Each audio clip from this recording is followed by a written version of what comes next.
கன்னிராசினரோட உறவுகள் எப்படி இருக்குங்கிறத பத்தின ஒரு சின்ன அலசல் இது. அதாவது ரொம்ப புத்திசாலிங்க, இரக்க குணம் உள்ளவங்க இந்த கன்னிராசிக்காரங்க.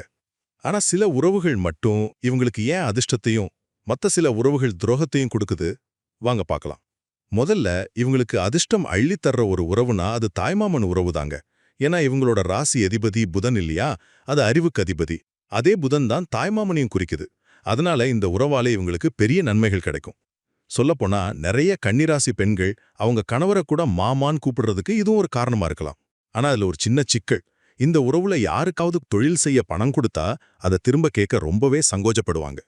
ரெண்டாவதா, இவங்களோட இரக்க குணமே சில சமயம் இவங்களுக்கு எதிரா மாறிடும். எப்படின்னா, சனி பகவானோட ஆதிக்கம் இருக்கிறதால உழைக்கிறவங்க, மாற்றுத்திறனாளிகள், திருநங்கைகள் மேலெல்லாம் இவங்களுக்கு இயல்பாவே ஒரு பாசம் வந்துடும். ஆனா பிரச்சனை எங்க வருதுன்னா, இவங்க சேர உதவியையே தப்பா புரிஞ்சுக்கிட்டு கடைசியில அவங்களாலேயே பழிச்சொல்லுக்கு ஆளாகி ரொம்ப மன கஷ்டப்படுவாங்க. வளர்த்த கடா மார்பில் பாஞ்ச கதை தான். கடைசியா நட்பு. இதுல இவங்க ரொம்பவே கவனமா இருக்கணும்.